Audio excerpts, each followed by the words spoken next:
does go. Way to save the season to throw. Fire down! Incomplete down at the goal line by San Diego. Tomlinson off the left side. Tomlinson sidestep. Hello, history books. Right to half now. Here's Spanos. Scrolls inside the 10, inside the 5, and the Chargers win the game.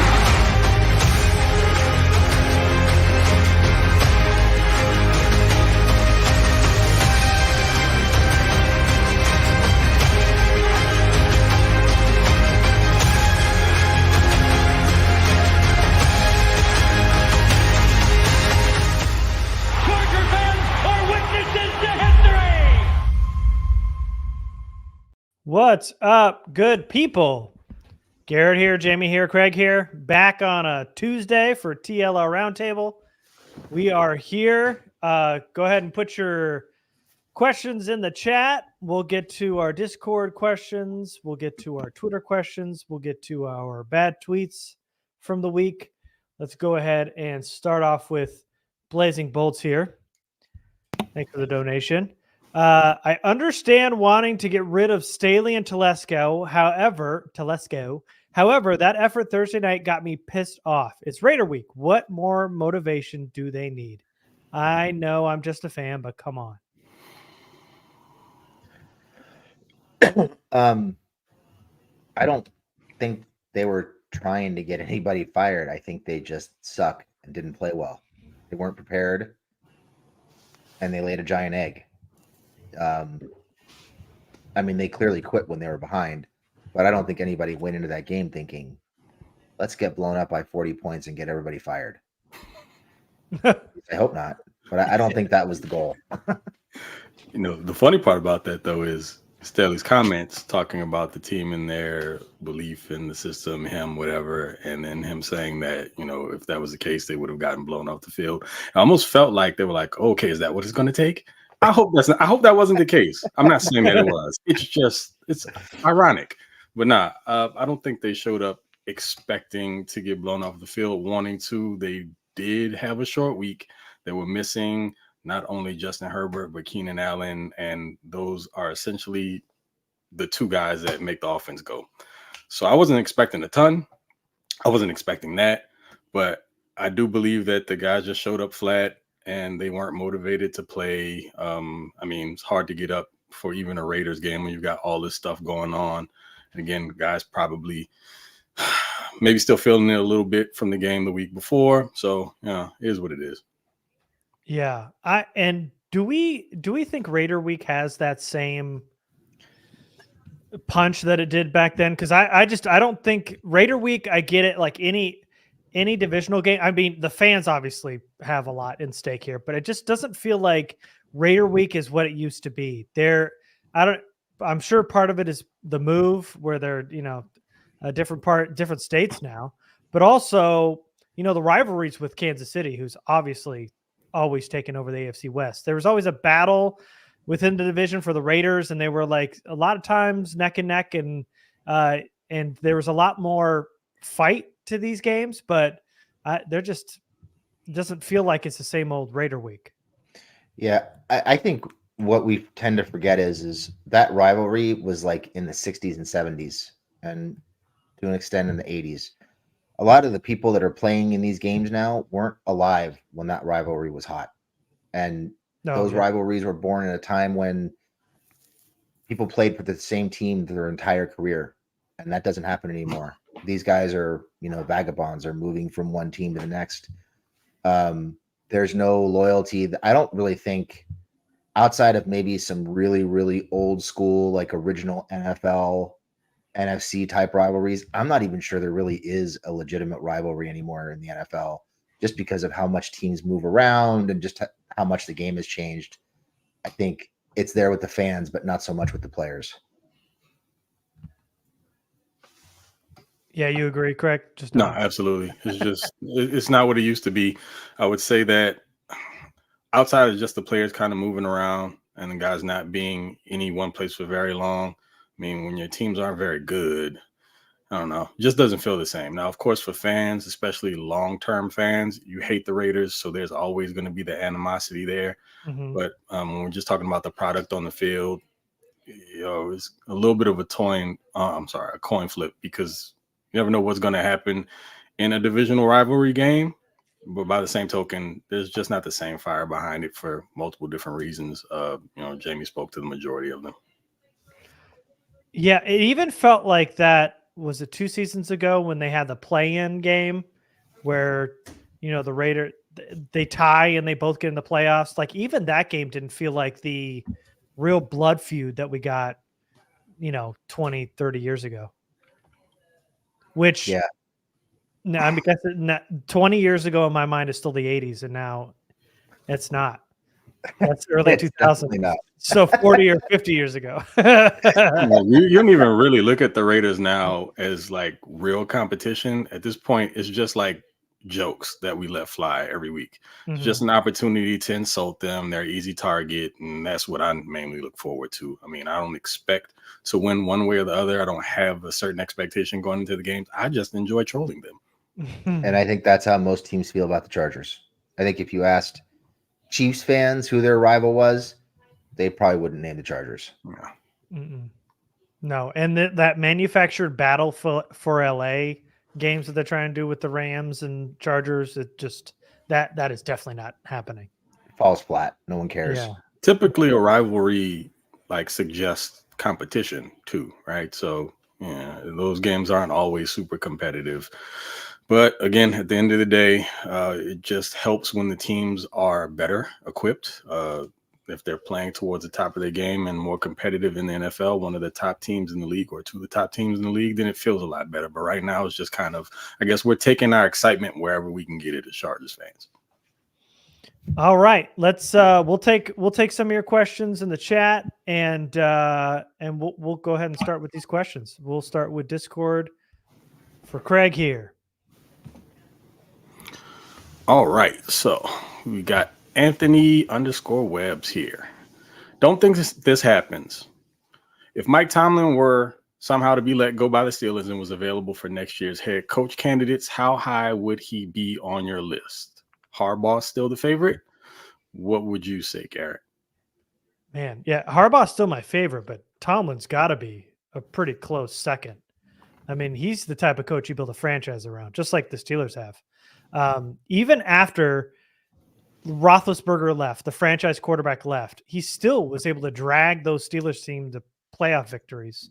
And I know, there's been talks recently, especially because they lost back-to-back games to like 2-10 teams. Their wide receivers are divas, but nobody respects Tomlin more than present, current, former players and staff. They all love him. And the results this season is because it's being bogged down by really, really bad quarterback play. And then now having to depend on Mitch Trubisky. But he's never had a losing record his entire coaching career. His players always buy in. I am all in on Mike Tomlin. If he gets fired, Harbaugh, probably still number one, but a real close second for Mike Tomlin.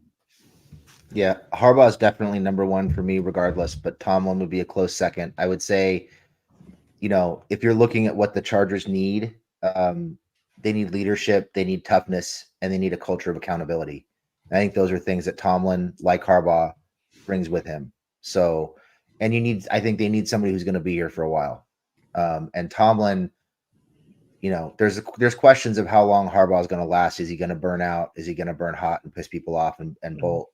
I feel like Tomlin, because he's still relatively young, 51. If he were to latch on with the Chargers, I feel like he'd be here for a while and you could really build around him for the next 10 years. Harbaugh is probably more like 5 to 7 year range at best. But yeah, I think you get more wins out of Harbaugh and probably get more runs towards the AFC Championship game and potentially a Super Bowl with Harbaugh. But I think you get greater stability with Tomlin long term. Yeah, he's only 51. Yeah. So very young coaching years. He would immediately be slotted into my number 2 selection behind Harbaugh. I would absolutely love to have him, not just for the bravado and bluster, but as Jamie mentioned, for the leadership. and also for the fact that you could probably count on him to be around for a very long time. So when you're talking about building a culture and having consistent success year in and year out, I mean, as a Chargers fan, what more could you ask for? I mean, aside from winning a Super Bowl, just having someone who, again, has never had a losing season. And we're talking about a guy who I feel terrible for right now because he's being subjected to the quarterback play of Kenny Pickett, Mason Rudolph, and good old Mitchie Biscuits. So, I mean, I think he deserves better. I also don't think he'll ever really leave Pittsburgh. And if he does, it'll probably be on his own accord. So. And so let's take it a step further. Harbaugh's gone. He goes back to college for whatever reason, or another NFL team gets him. Mike Tomlin is available via trade. Are you making that trade? I'm not. I am not trading with the condition this roster is in. I'm not trading draft capital for a coach. Period. No, I don't know. I would trade picks for anything right now. They got to add picks. But especially trade picks not for more coach. picks. Yeah. Yeah, you trade picks for more picks. Yeah. Or assets that you can turn into picks. Mm-hmm. You don't trade picks for a coach. And Period. herein lies the problem with sitting on your hands in the draft and in the offseason when it comes to trading for players and or picks. So, you haven't done a great job building your roster. You haven't done a significant job with building that draft capital or having those assets to use if you wanted to make a move like that. So, you just kind of got to swallow your pill, take your medicine, and go about it the old-fashioned way. All right. Number 2 here. So navigation here is asking who'll be grabbing John Spanos' coffee now that time is gone. What say you, Jamie? How about his brother, AG? Now, do you think JoJo would got to get him coffee? It kind of feels like he's got to make a pretty good impression if he wants to keep that GM job long term. They're probably going to be looking in a different direction. I think originally they probably wanted to hire within, but you think JoJo does the right thing and gets some coffee for old Johnny boy? I mean, I think if he wants to kind of up his brownie points, I would assume at this point he's already well liked in the building. We know how they feel about JoJo Wooden internally, but if it's not going to be JoJo, I don't care who it is. When hopefully John steps in the building, Jim. Keep doing that. So when Jim steps in the building, John's either going to have to hire an intern to go do that, or he better get accustomed to using Uber Eats to get that ordered because he can get his Mr. own Harbaugh's going to come in. Yeah, that's Get a Keurig or something, dude. Put it in your office because that ain't going to happen if you get a real head coach to come in there. So, figure it do out. something himself. Is that what you're saying, Jamie? What? John Spanos and doing something himself? I don't know about that. I think hopefully we've reached that point. He could still order the actual service through Uber Eats and give himself credit for it. You know how he likes to get down. As long as somebody hands it to him. There you go. He's all for it. Number 3.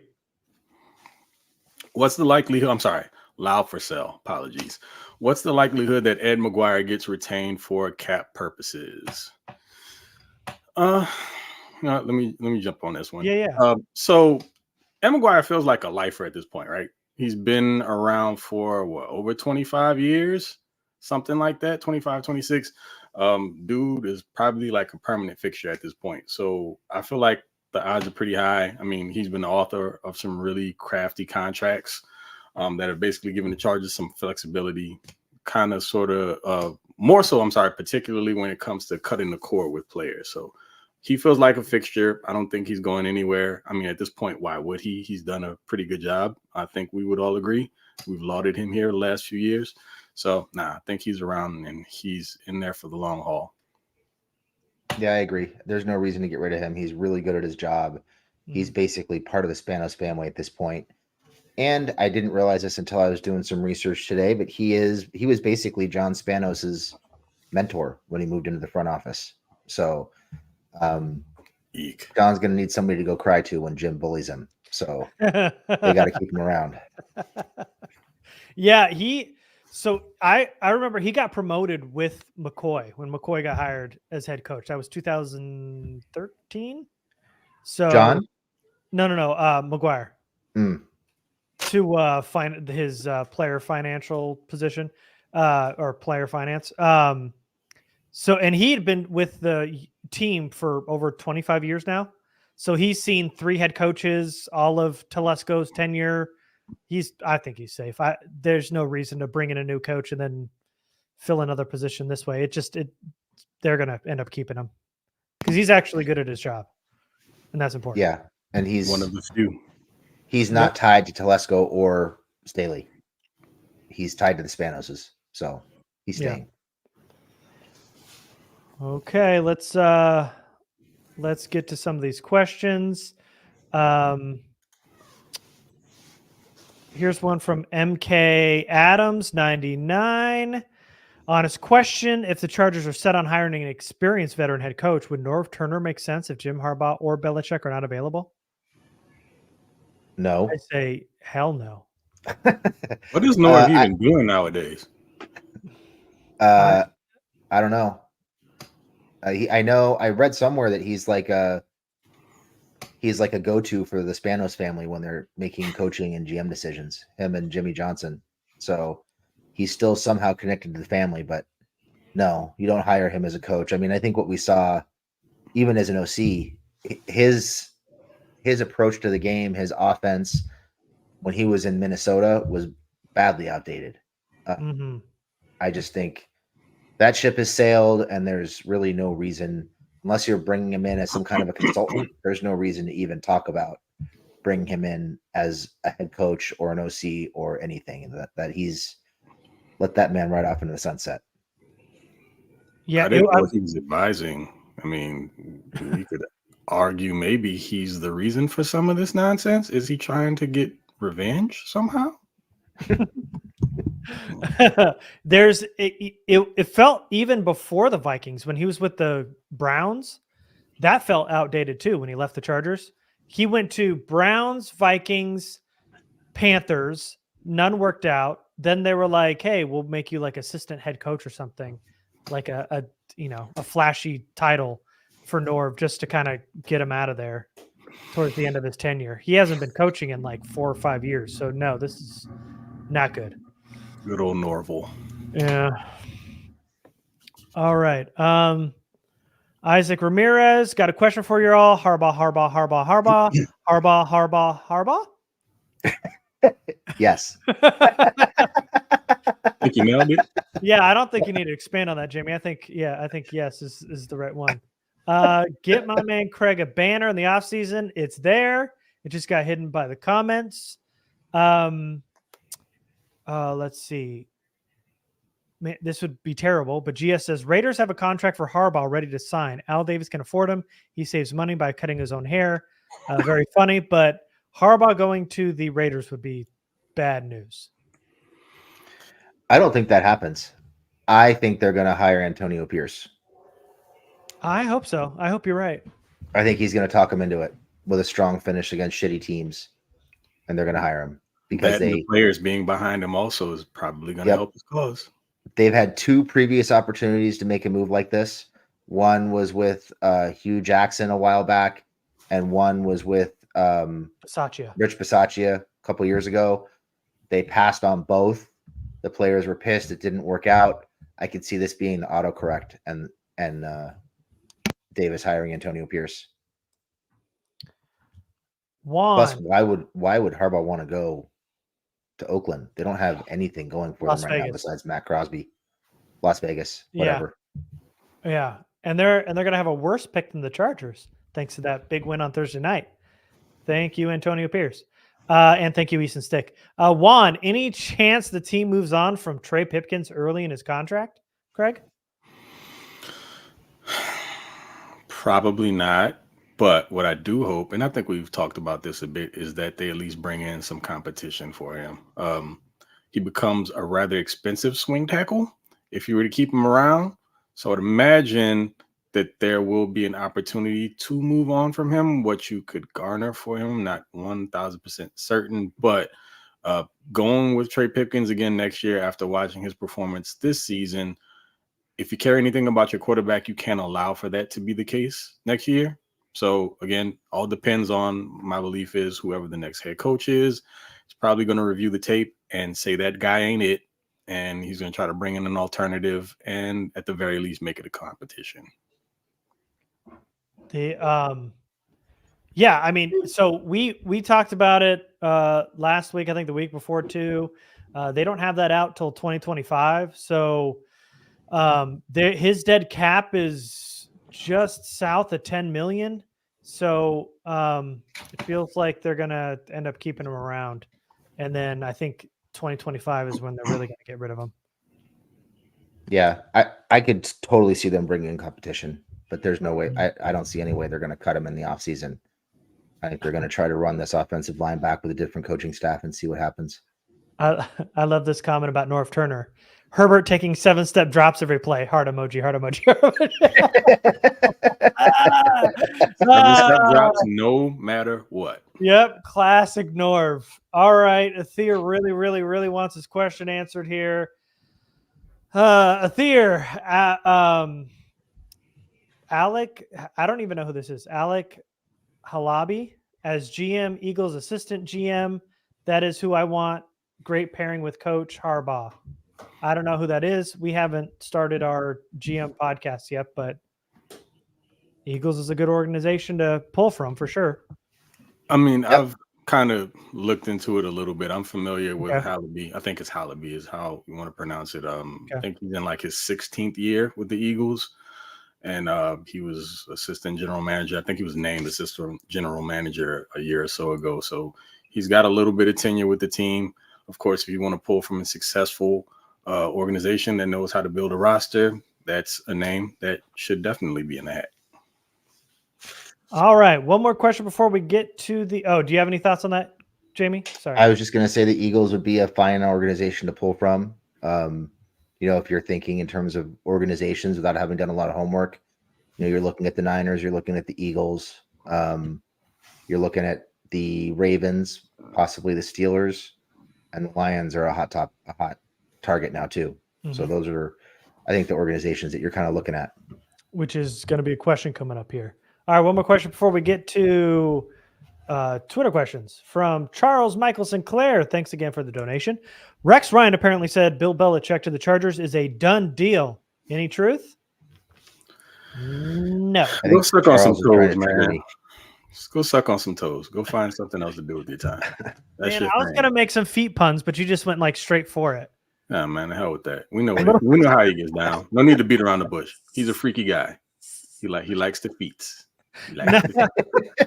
I mean, we couldn't like gracefully slide that in there. You just had to kind of stubbed your toe right into it and went straight for it. Well, good for you. Why beat around the bush? Thank you, Craig. All right, let's move on to Twitter questions. Jamie, why tiptoe around the issue? Exactly. Thank you. Good. Solid. This question is from @Hank_Zilla. John Spanos came out and said ownership has not been good enough. Is this the first time we've actually seen that level of accountability from ownership? If so, do you think they're actually willing to make fundamental changes in their ownership philosophy? Craig, what do you think? So first of all, I think John's speaking for Dean. And Thursday night was like the cherry on top of the embarrassment Sunday. So Papa Spanos has taken like a large enough hit to his ego, and he finally may be going for the gusto. So, I mean, you take into account like the King Kong sized bag being dropped on this new practice facility. And I think Dean wants to park a Lambo in that garage. He's not interested in like a new Kia. I mean, no disrespect to Kias, like the Kia K5 looks all right. So salute to that.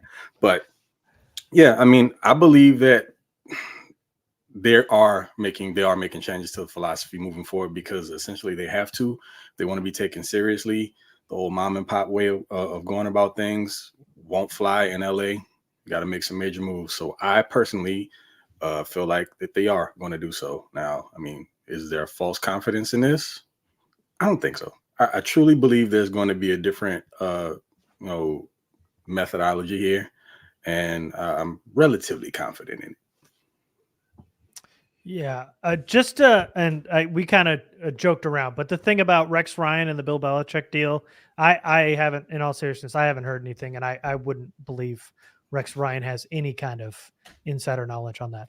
But in terms of this question, I mean, it is promising. It sounds like accountability. They even John even went on to say that the price wasn't an issue when hiring a new head coach, which is also great to hear.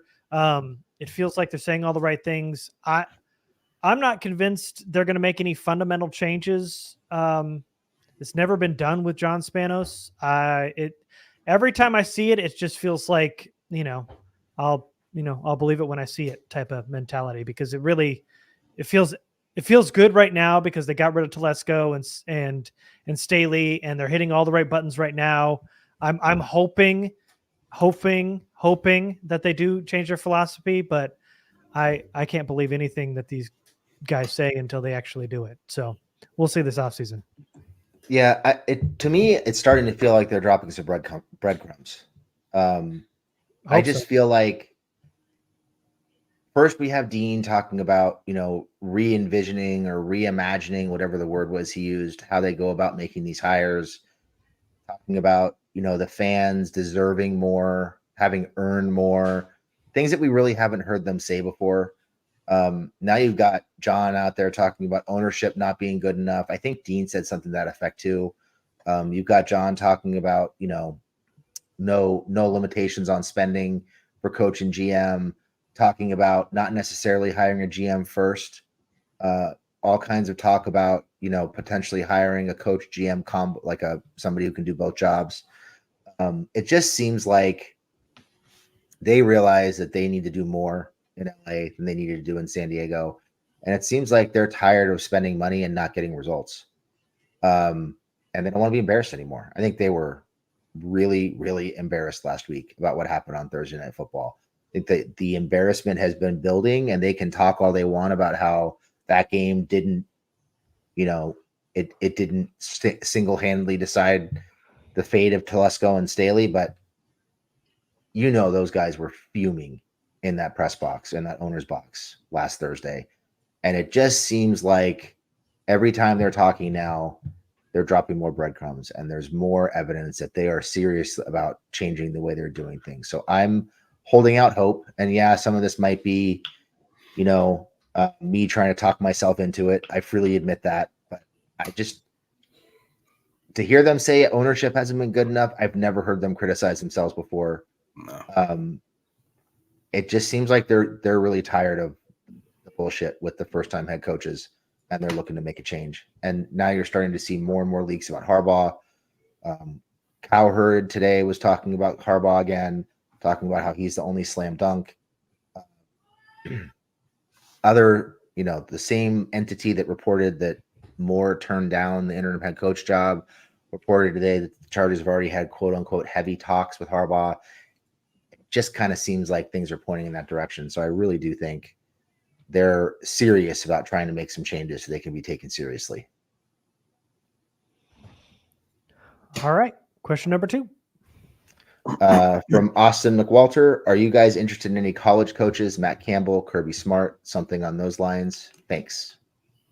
Garrett, what do you think? I absolutely am. Who I'm really interested in, Jim Harbaugh. That's who I'm interested in. That's the college coach I want. But but outside of him, no. Matt Campbell, he did pretty good at Toledo, kind of missed his NFL opportunity. He took that Iowa State gig. That team has been floating around 500 for a while. He's been a fine college head coach, hasn't really moved up the ranks much in the college ranks. So I don't know that he's ready for the NFL. Kirby Smart, he's helped Georgia basically just reload every year. He has so many guys going to the NFL, and then every year after that, they're ready to compete again. So he's got some NFL experience. He's with the Dolphins for a year. He had some success with Alabama, obviously, but I'm not giving Smart that first chance as a head coach with the Chargers because I don't want any more first-time head coaches. That's run its course. I think the other name could be Lincoln Riley, just because what he's done with quarterbacks, because he had Baker Mayfield, Kyler Murray, Jalen Hurts, Now he's got Caleb Williams. So, I mean, he's had a lot of success, and I want Justin Herbert to succeed more than anything, but Riley isn't that guy either. So outside of Jim Harbaugh, that's the only college coach I'd really consider. If the name isn't Harbaugh, I don't want him. You're talking about Lincoln Riley, watching what USC went through just this past year. I mean, I wasn't on the Riley train anyway. Yeah. But I mean, talking about developing quarterbacks, he's had some great ones, and they've also had the benefit of throwing to some of the studliest wide receivers in the country because he's a great recruiter.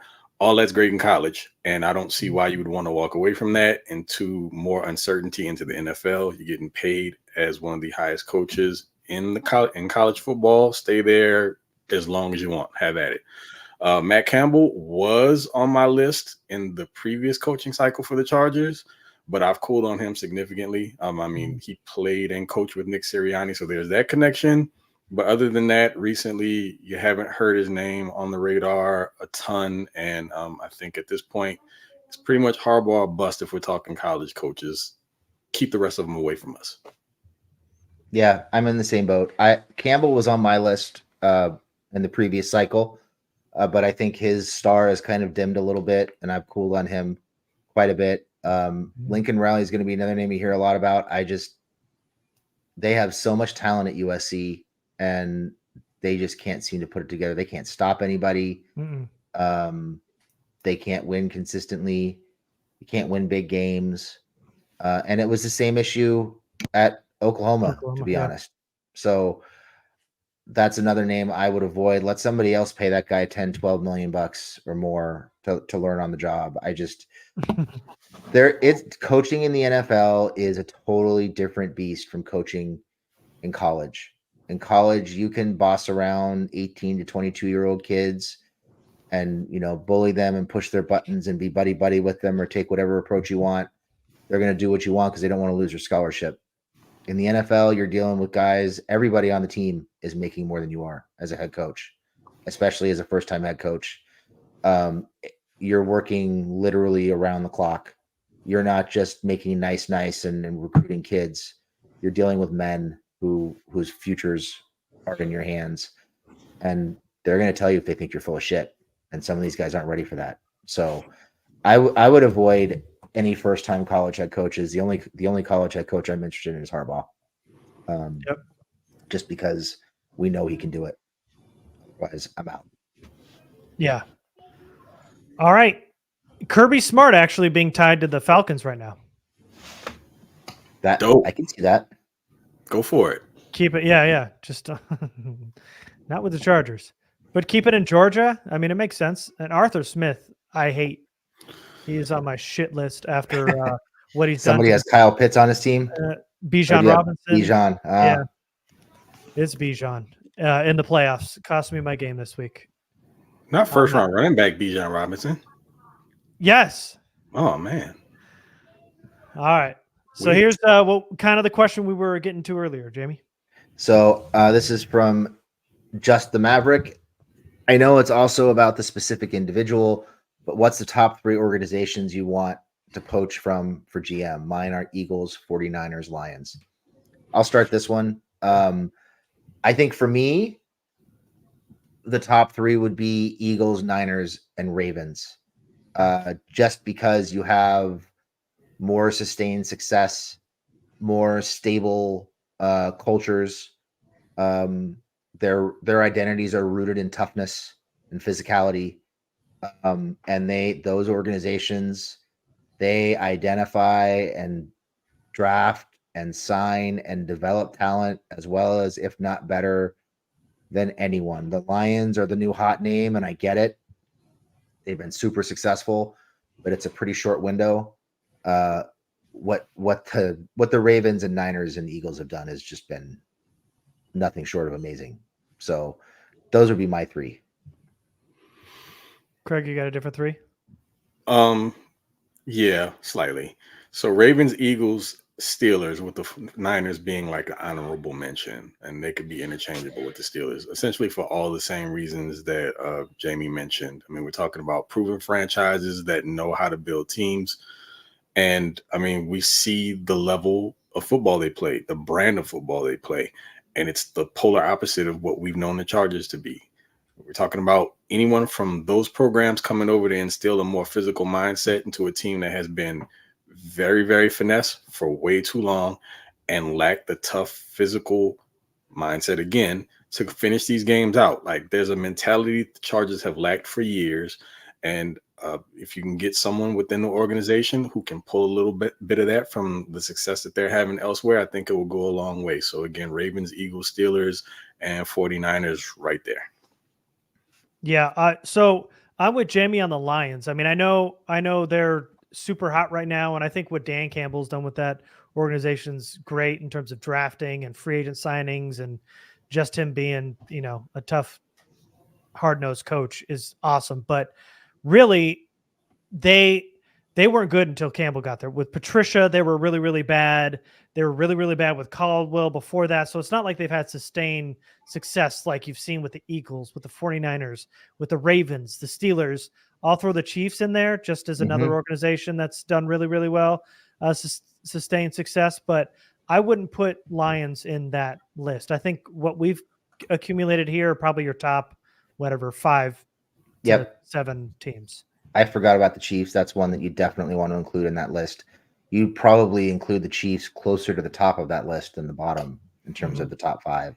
Yeah. But I mean, those are just all organizations. They know how to find and develop talent, and they're physical, and they play the game for the most part the right way, and they always seem to have stable cultures. So, that's the way to go. All right, so let's get into some of these questions, some more from the chat. So throw them in here if you've got it. Let's see. I just had it. Okay. From MK Adams, 99. Lightning Round Podcast. I know all you guys are hoping for Jim Harbaugh. That is true. Which coach hire would you be most disappointed with? Is this a realistic answer? Yeah. Who would you be most disappointed with, Garrett? All right. So we're getting rid of the Rex Ryans, the Grudens. Like we're talking like people that have been rumored. The one right now, I saw Jason Garrett, but that feels like that's in the distance. I don't feel like that's real. But I've seen Dan Quinn, and I really, really, really do not want Dan Quinn. Of the names that I've seen, the odd makers and stuff, Dan Quinn's been on the list. I do not want Dan Quinn. I don't think he wasn't successful as a head coach. He's had some success as a defensive coordinator. I don't think he's got long-term success built within him. I just think he's had some really talented defenses, and he's kind of built a job out of that. And what he did with the Cowboys now is impressive, but I can't get with Dan Quinn. He's probably the bottom of my list right now of the real candidates. I'll give you 2 names. One would be Kellen Moore. I'd be very disappointed in Kellen Moore. Another one that I've heard here and there is Jim Schwartz. I'd be very disappointed with that. Oh, that can't be for real. Craig? Of the names, and I'm sorry, Garrett, I have to share this one with you. For me, it's going to be Dan Quinn, and it's grown here over the last week or so. Initially, I could sort of wrap my brain around it, but then I went back and started looking at Dan Quinn's history, and of course, his success is tied to high-level defense, which tells me he's probably a better coordinator than he is a head coach, because as a head coach, I don't think those Falcons defenses were great per se. So it feels like there was a bit of a drop off from the thing that he actually does the best. So I'm not necessarily certain that translates over to head coaching. Again, it feels like one of those retread situations where it's like, okay, this guy maybe learned his lesson. He's had some experience winning at another organization. Well, currently with the Cowboys, we'll see where this ends up here towards the end of the season. But he just has that feel of a coordinator. He'd be a great DC to have, but as a head coach, I would really want no parts of him. Outside of that, Bill Belichick. I don't like it for the Chargers. I don't like the fit. I mean, we're talking about culturally, yeah, the whole Patriot way thing sounds great. It worked in New England. I just don't think it translates over to this new generation of players, and I really don't see it as a fit in LA. Okay. I have the list here. Do we want to go down this list Sure. for odds? All right. So we've got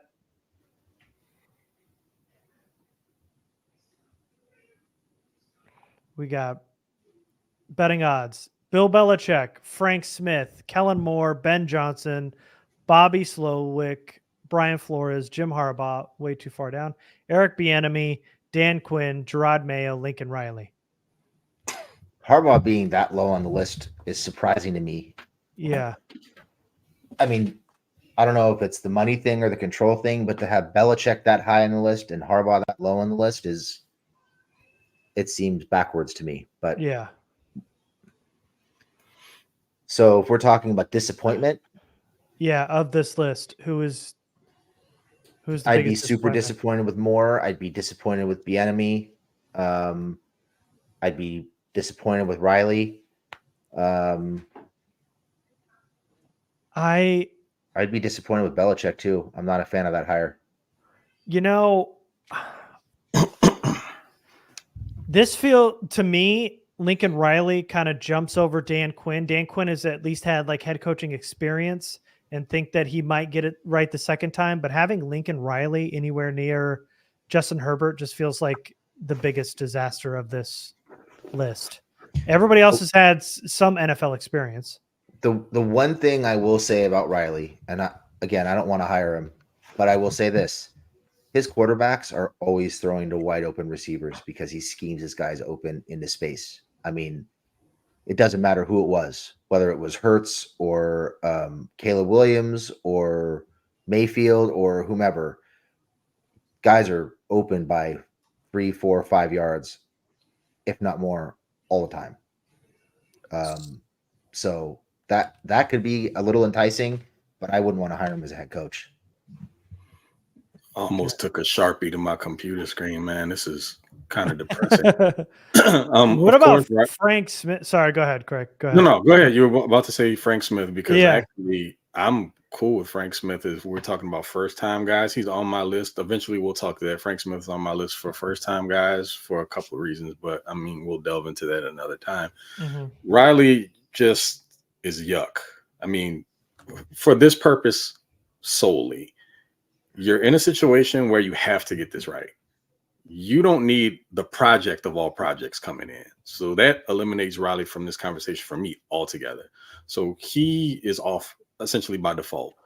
We've already talked about Dan Quinn, no. Belichick, no.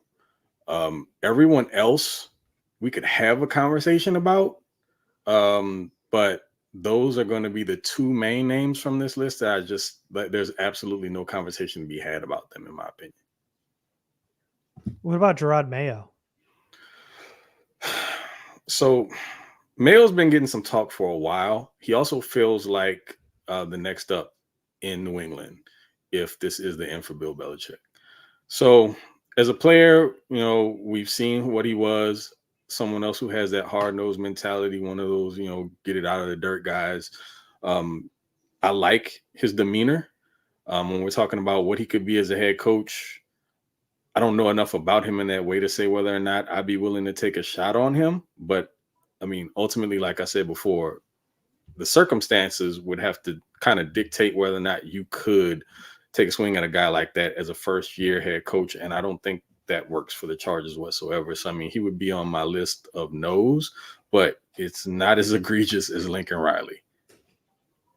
I'm just going to pull up Frank Smith. Okay. I think hiring another first-time defensive head coach after some of the regression that we've seen in Herbert, and especially someone coming from the Belichick system who hasn't exactly been around a lot of great offensive coaches, that would concern me quite a bit. All right. One more question before we get to the bad tweets. Blazing Bolts. What would you guys want in return in an Eckler trade?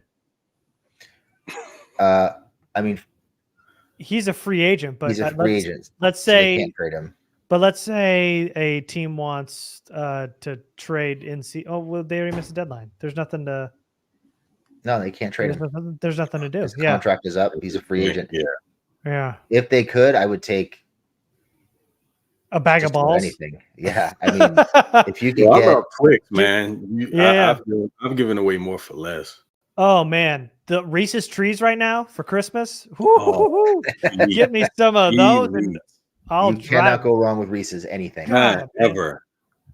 Never. But again, and I've said it here before, Reese's are always better when they're in a different shape, whether it's a Christmas tree, a pumpkin, an egg.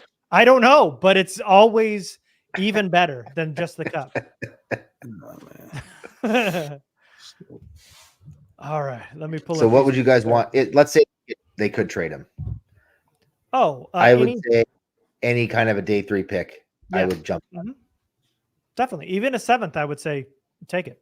I'll take it. Yep. Man, I feel like a robbery if we could get like a 5th round pick for him or something like that.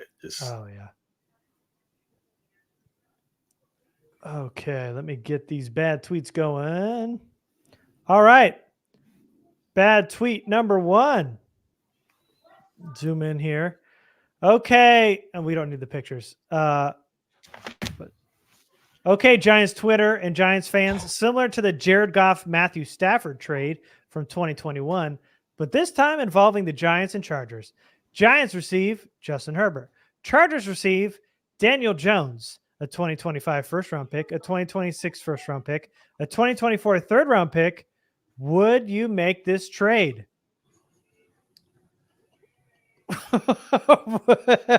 Would you make this trade? No. Because one, why would the Chargers trade Herbert for crap? Mm-hmm. I don't want any part of Daniel Jones. If you're not getting a 2024 first round pick back in the deal, then there's no conversation to be had, period. And the structure of that deal was based on trading Matthew Stafford, who a lot of people thought was past his prime and was maybe close to being done, whereas Herbert is just entering his physical prime. So you cannot compare those two. And also Goff still, had an opportunity to maybe be productive. Daniel Jones just plain sucks.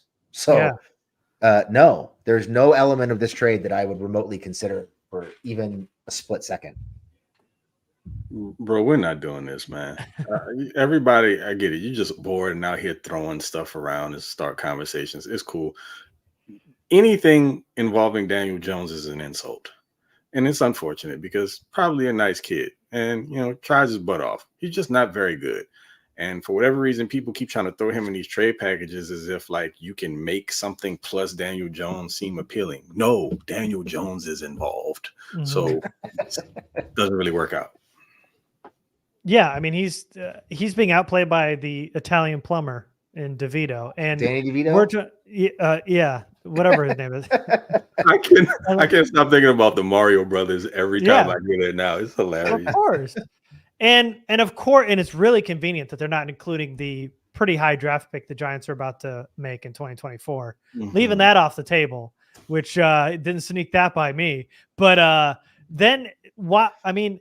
Then the Chargers are going to have to use one of those picks to draft another quarterback. Like they've already got one. That makes no sense.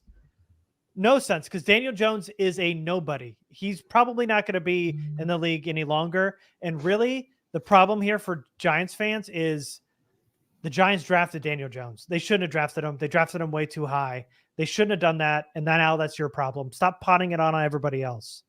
You have to deal with Daniel Jones, not us. Just deal with it already. Yeah. He's a Giant. He's not going anywhere. Just deal with it. Suck it up, Buttercup. Yeah. All right. Another trade. This is from Steelerland. After firing Brandon Staley and Mike Tomlin's time in Pittsburgh being rumored to be up, how would you guys feel about Mike Tomlin for Justin Herbert trade? Chargers immediately fill the spot with a Hall of Fame coach, and Pittsburgh gets a quarterback to utilize their weapons.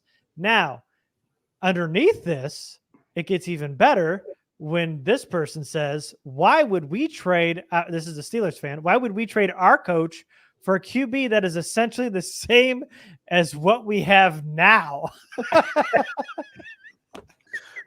That's hate. This is Again, you're mad because of who your quarterback is, and you're trying to bring ours down to the same level. Not the same guy whatsoever. Mm-hmm. You're stuck with him. Deal with it. It wasn't our organization that made the decision. You wanted the hometown guy, and now just got to deal with it. And also, I find it interesting. For all of the talk I hear about how badly Herbert sucks, why are so many people wanting to trade for him? Exactly. Yes. I mean, the narratives aren't narrativing or whatever. No. They're not narrativing. Narrativing. No. They're not narrating. No, narration. Oh, man.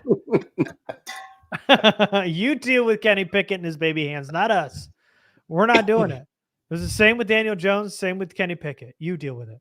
Pickett couldn't even grasp the ball the way Herbert's doing. I know. Interesting. So if I wouldn't trade draft picks for Tomlin, why the fuck would I trade Justin Herbert? A franchise quarterback for him, yeah. And why would Tomlin want to do that? Why would he want to go to the Chargers if they didn't have Herbert? Yes. Arguably the only reason that he's attracting all these big name head coaches is solely because of Justin Herbert. If Justin Herbert is no longer part of the picture, is Tomlin here to play with Easton Stick? I mean, come on, man. No way. Yeah, I don't know what people are thinking. I don't know, but Craig's right. Everybody's talking shit about Herbert, especially, I mean, even this Steeler fan under the comment is basically saying Herbert equals Pickett right now. But everybody wants Justin Herbert in these trades. It's crazy. All right. Next one. Culture. This is sweet. This is real sweet, simple culture with a lightning bolt. Number 1, and this is about head coaches. Number 1, Jim Harbaugh. Number 2, Mike Tomlin. Number 3, Bill Belichick. Number 4, John Gruden. One of these things is not like the other. Oh boy! I'm not going to say which one. Looking for exactly. But one of them is not like the other. Yeah, I want no parts of one of those. Now is the type of culture they would bring in. Now, obviously, the last one you could have just stopped at 3, but also, are we saying Bill Belichick's like building a pretty good culture now? I mean, I feel like that was a pretty strong statement maybe 10 years ago, but that franchise is a mess. They're a mess, and for the first time ever, you've got players openly criticizing the team on the field, saying we suck ass. Yeah. That would not have happened 5 years ago, let alone 10, 15, 20 years ago. So, and that's, we've talked about it already, but that's one of my big concerns about Belichick is I don't know that the Patriot way plays outside of New England. I don't know that it plays at all in today's NFL. Outside of Brady. You had to have Brady to make that work. And with the way the league is changing, I don't even know if Brady could make it work anymore. And I think that's why he left. So and won a Super Bowl, might I add. What's that? And he won a Super Bowl, might I add, without Belichick. Yeah, I would have real concerns about Belichick's ability to recreate what he did in New England outside of New England without Tom Brady. I think he's kind of, the game has passed him by. He's antiquated. Yeah, 1,000%.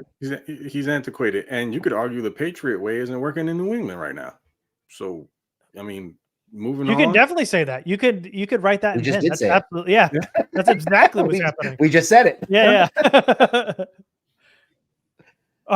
Maybe Nolan's right. Maybe Kenny Pickett's just a social media quarterback. Oh, maybe that's a good point. But this list started off so strong. Harbaugh, Tomlin, Belichick? Question mark. Cliff. And then it was like, wait, what the fuck was number 4? Wait, dude. But it's funny because 4 makes you overlook 3 because 4 is so terrible. Exactly. You completely ignore so we have to kind of that's why to throw it back in. And go through it again because 4 is just so off-putting that you just don't pay attention to anything else. Yeah. Good old John. Now let John stay exactly where he is. Yeah, because the culture we want is one of racism and sexism and verbal abuse. And That's not where winning we wanna football go. games too. And by not the way. winning football games on top of it. That's exactly what we're looking for. That's the fix. More horrible draft picks. Just keep adding on to the list, man. Yep. Oh, man. All right, last one here.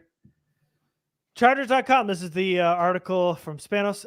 This is encouraging. Hiring a Harbaugh or a Belichick isn't something a young GM can or want to do. I prefer hiring Harbaugh or Bill Belichick as head coach, and John Spanos takes the general manager. Then we don't judge his football prowess based on results without the shield of Telesco. Wait a minute. Wait a minute. They might be onto something. What better way to get rid of John Spanos? Completely, yes. Like, force him out by putting him in the same vicinity as one of those guys and have him completely demoralize him every day at work. John would fear walking into that office every day. You essentially basically have to sit behind a desk and do whatever they told him to. And if they gave him any lip, they would probably embarrass him publicly in front of everyone that surrounds them on a day-to-day basis and like emasculate him every opportunity they got and make him feel so small to where he wouldn't want to be a part of the organization anymore. That might actually not be a bad idea because he ain't going to be making any decisions anyway. It would be either Belichick or Harbaugh. And as unrealistic as that is, and as crazy as this tweet sounds, and everyone's thinking of it from the perspective of putting him in the front office as a general manager and how much of a train wreck that would be, he wouldn't do anything. He wouldn't be able to. They would dog walk him every single day. I would actually be okay with that. If we're talking about just from a sabotage standpoint, yeah, that's great. Like make poison from within is what you're talking about. But the single thought of giving John Spanos more jobs to do is sickening to me. I can't even imagine giving him more stuff to do, put more on his plate. This has to be the only person in the world who thinks this is a good idea without considering sabotage. This might be John Spanos, to be honest with you. I was just going to say, did we consider this as John Spanos' burner account? Like, it's so blatant. I can't think of who else would actually write something this asinine, non-ironically. John Spanos is so funny and cool and smart, and we should hire him as GM. Okay, John Spanos, burner account. All right, cool. All right, guys. Well, we appreciate you. Thanks for joining us. I don't know if we're going to do a show after Christmas. We haven't talked about it, but we appreciate you joining us right now. If we don't talk to you, well, we'll talk to you for after hours. So don't worry about that. You'll be seeing us still. We appreciate you guys. And what a terrible way to end this podcast. MK Adams saying Chip Kelly for Chargers head coach really put a spoil on the kind of exclamation point we were going to put here on this podcast. And just add it to bad tweets, man. Let's just look at it as an extension. Yeah, okay. Sorry. And our last bad tweet from MK Adams 99, Chip Kelly for Chargers head coach. Thanks for contributing, MK Adams. Appreciate you guys, really. Don't forget, subscribe everywhere. You can join our Patreon by going to the Lightning Round Twitter account. We got the tweet pin there to go be part of the Patreon. Come be part of the Discord. It's going to be really active, I'm sure, this offseason with new head coaches and GM info. So go join us over there, and we will see you next time. Thanks, everybody. Salute.